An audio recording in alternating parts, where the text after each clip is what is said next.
नमस्कार, आप देख रहे हैं डॉक्टर साहिब, आपके साथ मैं हूँ मुस्कान दर्शकों। आज के इस एपिसोड में हम बात करेंगे अस्थमा के मरीज़ों के बारे में। हम कई बार ऐसा देखते हैं कि जो भी अस्थमा के मरीज़ होते हैं, वो अगर घर से बाहर जाते हैं या पॉल्यूशन में जाते हैं या धूल-धक्कर में जाते हैं, तो उनका जो अस्थमा है या साँस लेने में उनको काफ़ी ज़्यादा दिक्कत होने लगती है। अच्छा, हम इसी पे तमाम जानकारी लेंगे और ये जानेंगे कि जो अस्थमा के मरीज़ होते हैं, क्या इनके जो ट्रिगर पॉइंट्स होते हैं, क्या अलग-अलग होते हैं? क्या बाहर जाने से, पॉल्यूशन से क्या इन्हें दिक्कत होती है?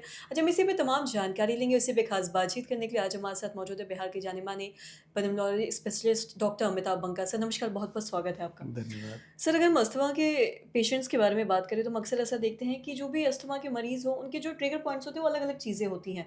किसी को बाहर जाने से अगर पॉल्यूशन में जाते हैं तो दिक्कत आती है, किसी को एसी में रहने से दिक्कत आती है, तो सबके अलग-अलग होते हैं।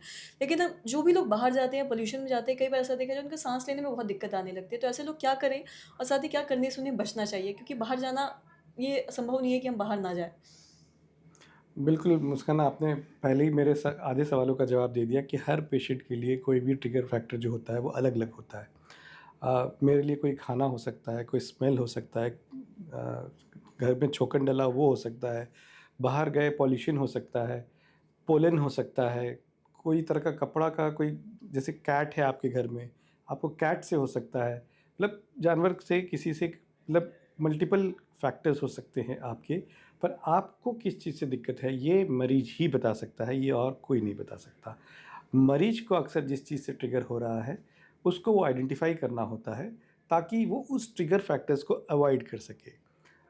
अवॉइड चलिए बोल तो दिया, अब जैसे आपने कहा खुद ही कि भई बाहर तो हम निकलना बंद नहीं कर सकते, डेफ़िनिटली बाहर निकलना हम बंद नहीं कर सकते हैं। पर अगर आपका अस्थमा कंट्रोल्ड है और आप अगर रेगुलर दवाइयाँ लेते हैं, तो अक्सर ऐसा दिक्कत आपको नहीं महसूस होगा। हाँ, अगर आप दवाई रेगुलरली नहीं लेते हैं या आप एसओएस दवाई पे हैं, तो आपको ये सब दिक्कतें हो सकती हैं। पर बचाव के लिए सबसे इम्पोर्टेंट तो यही है, अगर आपको बाहर पॉल्यूशन में जाना है, आपको पॉल्यूशन से दिक्कत होती है, तो मे 2-3 चीज़ें ही हैं जो आप कर सकते हैं। एक सबसे सिंपल मास्क लगाइए, ठीक है? मास्क लगा के जाइए, जहाँ भी आपको धूल-मिट्टी में दिक्कत होती है, वहाँ आप मास्क लगा के जाएँ। क्योंकि इससे सस्ता और आसान तरीका और कोई नहीं है जो आपको पॉल्यूशन से बचा सकता है। फिर दूसरा तरीका सब यही होता है कि अगर आपके पास कार है, तो आप कार में ट्रैवल करें, आप शीशा ना गिराएँ, एसी चला के रखें। तो ये सब तो देखिए पर्टिकुलर उन लोगों के लिए ही है जिनके पास गाड़ी है। पब्लिक ट्रांसपोर्ट का भी इस्तेमाल कर रहे हैं, तो वो वाला जैसे मेट्रो है हमारा एयर कंडीशन्ड होता है, तो वैसे पब्लिक ट्रांसपोर्ट का इस्तेमाल करें जहाँ पे धूल-मिट्टी बाहर से नहीं आती है।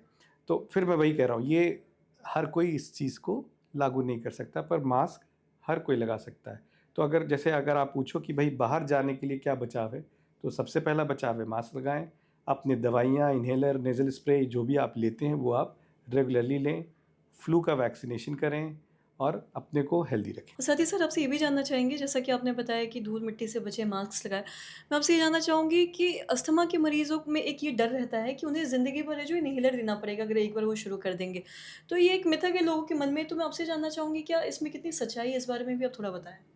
देखिए इसमें गलत नहीं है कि उनको जीवन भर हो सकता है इन्हेलर लेना पड़े, पर वो इन्हेलर इसलिए नहीं लेना पड़ेगा कि उनको आदत पड़ जाएगी उसकी। वो इलाज है। अभी जैसे मैं आपको एक एग्ज़ाम्पल देता हूँ, आपको डायबिटीज़ है, शुगर की बीमारी है, आप शुगर की गोली खाते हैं, आपने गोली खानी बंद कर दी, तो क्या होगा? शुगर बढ़ जाएगा। अब शुगर के मरीज़ तो ये नहीं कहते जी हमें तो गोली की आदत पड़ गई, हुँ। क्योंकि वो इलाज है। शुगर की बीमारी है, शुगर की गोली नहीं खाएँगे तो शुगर बढ़ेगा। एक सिंपल सा फैक्ट है।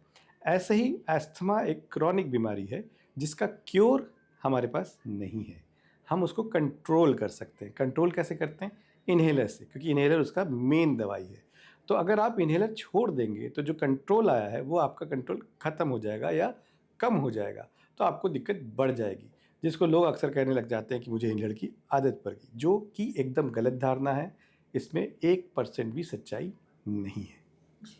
सर बहुत-बहुत शुक्रिया तमाम जानकारी देने के लिए। तो आशा करते हैं दर्शकों की ये जो तमाम जानकारी है आपके लिए लाभदायक रही हो। तो आज के इस वीडियो में इतना ही। अगर आपने अब तक हमारे चैनल को सब्सक्राइब नहीं किया तो तुरंत कर लें, साथ ही हमारे फेसबुक पेज को लाइक करें। वीडियो देखने के लिए आपका धन्यवाद।